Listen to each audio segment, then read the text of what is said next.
Namaste everyone. I am Yeshu studying in 10th standard in Sri Sharada International Cambridge School. I am going to tell you about a chapter, A Hero, written by R.K. Narayan. First Swami, events took an unexpected turn. His father looked over the newspaper and said, Swami, listen to this. A news has been received about a village lad who, while returning home by the jungle path, came face to face with a tiger. The paragraph described the fight the boy had with the tiger and his flight up the tree, stayed half a day till some people came and killed the tiger. After reading it through, Swami's father looked at Swami fixedly and said, What do you say to that? Swami said, I think he must have been a very strong and a grown-up person, not a boy at all. How could a boy fight a tiger? You think you are wiser than newspaper? Father sneered. A man may have the strength of an elephant, yet be a coward, whereas another may have the strength of a straw. If he has courage, he can do anything. Courage is everything. Strength and age are not important. Strength and age are not important. Swami disputed the theory. How could it be, father? Suppose I have all the courage, what could I do if a tiger should attack me? Leave alone strength. Can you prove you have courage? Let me see if you can sleep alone tonight in my office room. A frightful proposition, Swami thought. He had always slept beside his granny in the passage, and any changes in this arrangement would kept him trembling and awake all the night. At first he thought his father was just joking, and he mumbled weakly yes, and he tried to change the subject. He said very loudly and enthusiastically, we are going to admit even elders in our cricket club, and we are going to buy branded bats and balls. Our captain asked me to tell you. We can say about that later, father cut in. You must sleep alone hereafter.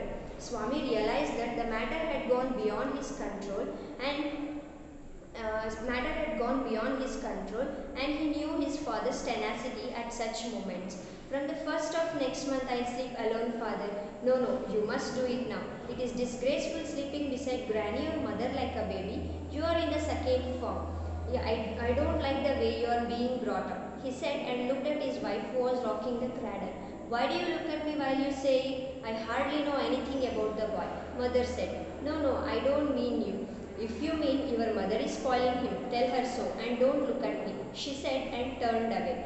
Swami's father sat gloomily and gazing at the newspaper on his lap. Swami rose silently and tiptoed to his bed in the passage. Granny was already sitting up in her bed and she remarked, Boy, are you already sleepy? Don't you want to hear a story? Swami made wild gesticulations to silence the granny, but the good lady saw nothing. He threw himself on the bed and pulled the blanket over his face. Granny said, Don't cover your face. Are you really very sleepy? Swami leant over and whispered, Please shut up, Granny. Don't talk to me and don't let anyone to call me even if the house is on fire. If I don't sleep at once, perhaps I shall die. He curled and snored under the blanket till it was pulled away. Presently, Swami's father stood over to him and he was looking like an apparition in the semi-darkness of the passage. He said, Swami, get up. Swami stirred and groaned under the blanket as if he was in sleep. For the second time he said, Swami, get up. Why do you disturb him? Granny pleaded. For the third time he said, Swami, get up. Swami got up. He rolled up his bed and took under his arm and said, Come with me. He looked at his granny and hesitated for a moment and followed his father into the office room. On the way to the office room, he threw a look of appeal at his mother and she said, Why do you take him to the office room? He can sleep in the hall, I think.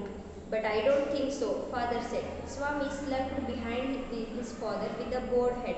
Let me sleep in the hall, father.